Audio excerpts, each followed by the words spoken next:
بسم اللہ الرحمن الرحیم۔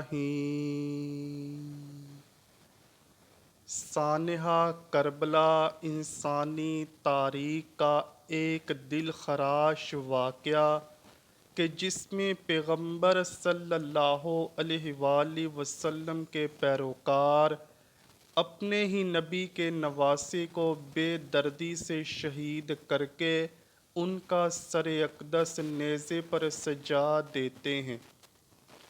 11 محرم کو عمر بن سعد اپنے ان ساتھیوں کو دفنا دیتا ہے کہ جو اہل بیت کے ہاتھوں قتل ہوئے تھے، اور سید زادوں اور اصحاب کے 72 جسد مبارک بے گور و کفن چھوڑ دیے جاتے ہیں۔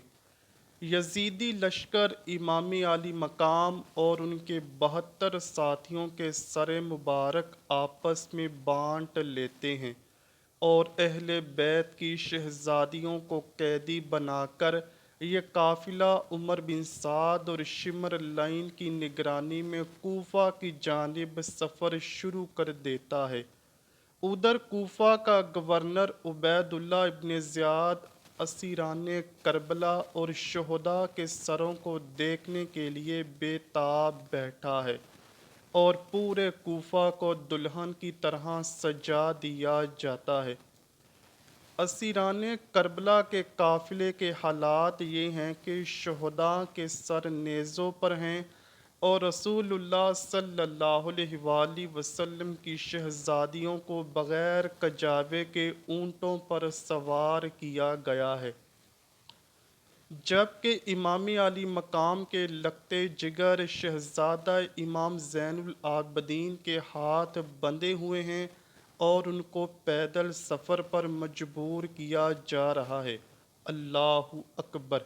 حضرت امام زین العابدین بیماری سے نڈال ہیں اور تھوڑے سے سفر میں ہی تھک جاتے ہیں، جگہ جگہ رک کر سانس لیتے ہیں، لیکن شمر ملعون کوڑے مارتا ہے اور چلتے رہنے کا حکم صادر کرتا ہے۔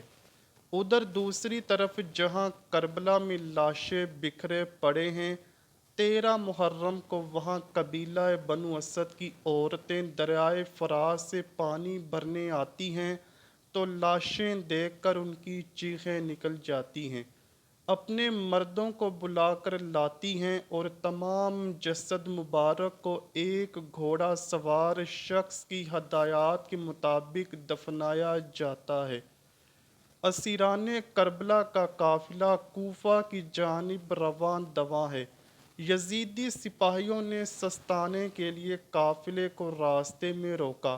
یہاں تاریخ طبری میں امام طبری اور البدایہ والنہایہ میں علامہ ابن کثیر لکھتے ہیں کہ یزیدی فوج شراب میں مست تھی، جس وجہ سے ایک سپاہی عنان بن جید نواسہ رسول صلی اللہ علیہ وآلہ وسلم امام حسین کی بیوی حضرت رباب کی طرف بدمستی میں بڑھا تو شیر خدا کی شیر بیٹی حضرت زینب سلام اللہ علیہا نے قریب کھڑے دوسرے سپاہی کی تلوار کھینچ کر پہلے عنان بن جید کا بڑھتا ہوا ہاتھ کاٹا، پھر اس کی گردن اڑا دی۔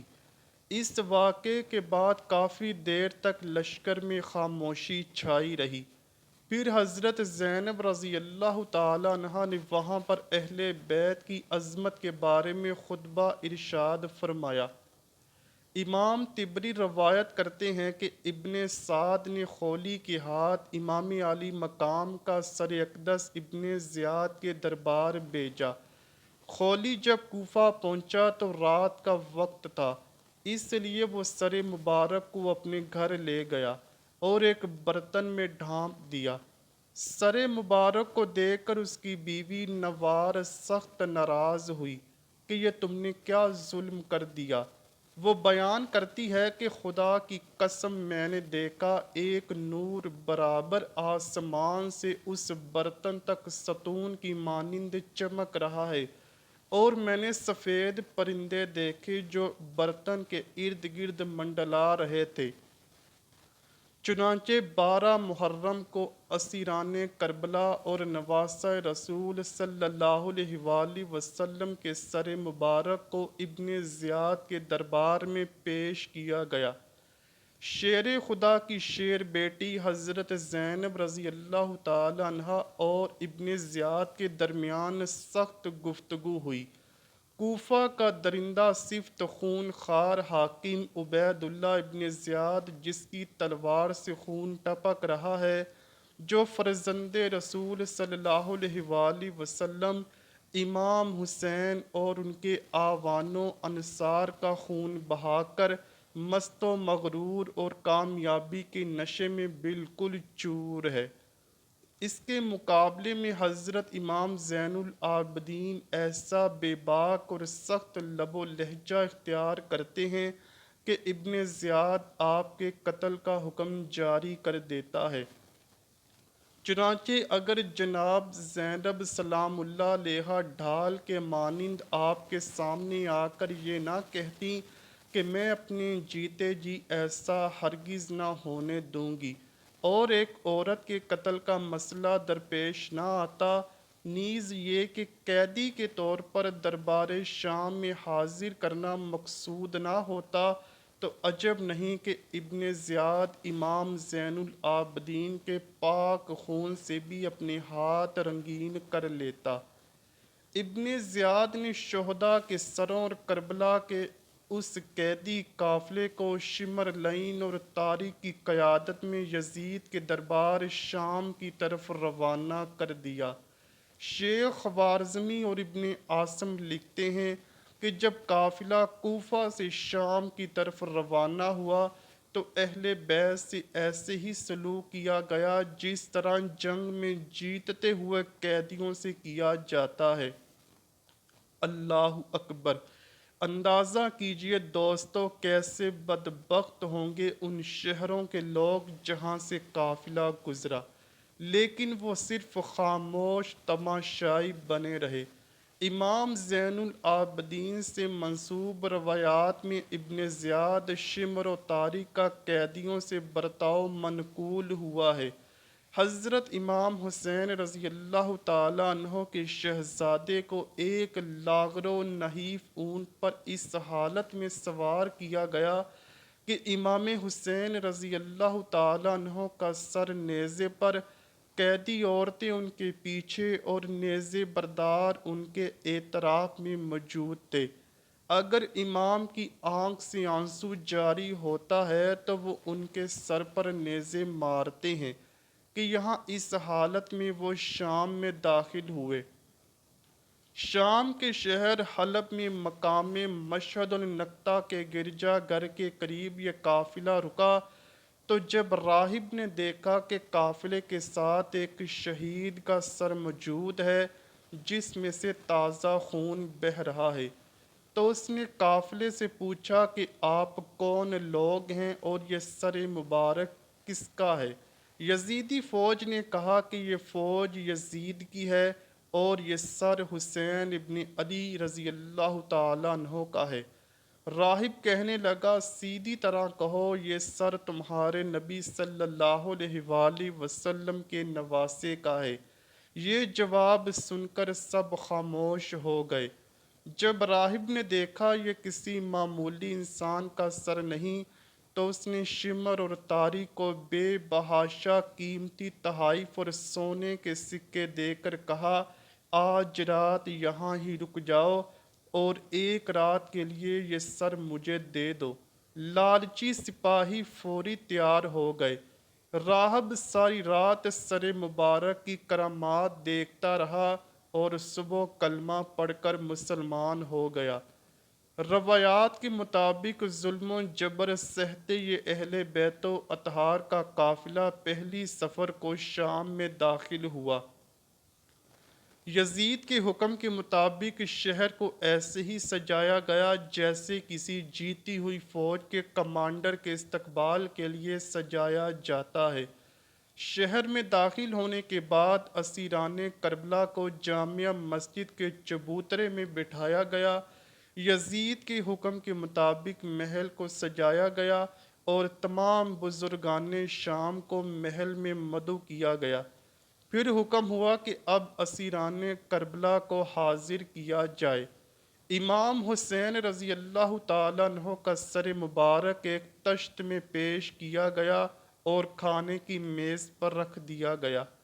یزید اپنے اصحاب کے ساتھ شطرنج کھیلنے لگا اور جیسے ہی بازی جیتتا وہ جام نوش کرتا اور باقی بچا ہوا جام تشت پر گرا دیتا۔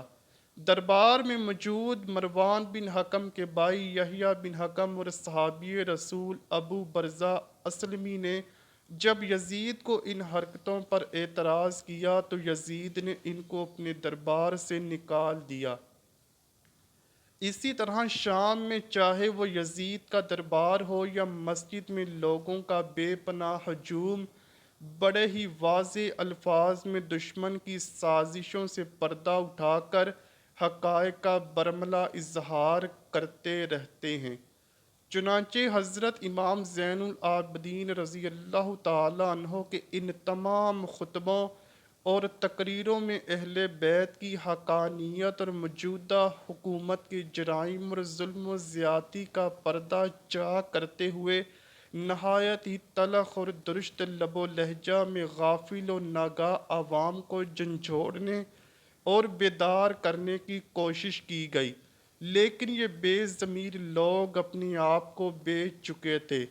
ان پر حضرت امام زین العابدین رضی اللہ تعالیٰ عنہ اور حضرت بی بی زینب رضی اللہ تعالیٰ عنہ کے خطبات کا کوئی خاطر خواہ فائدہ نہ ہوا۔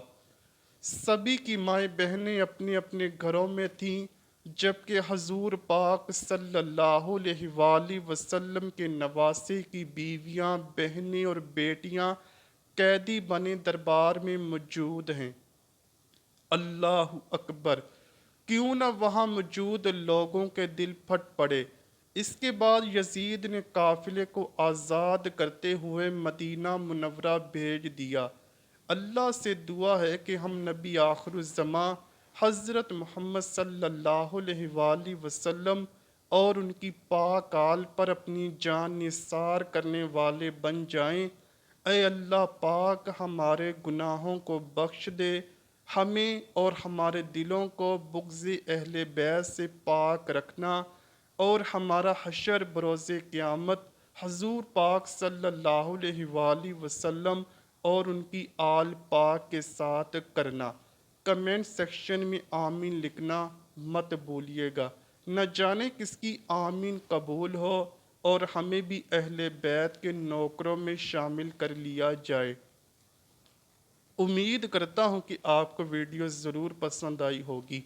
اگر ویڈیو پسند آئی ہے تو ویڈیو کو لائک کیجئے، شیئر کیجئے اور چینل کو لازمی سبسکرائب کیجئے۔ کمنٹ سیکشن میں اپنی رائے کا اظہار بھی ضرور کیجئے گا۔ ملتے ہیں اگلی ویڈیو میں، تب تک کے لیے اللہ حافظ۔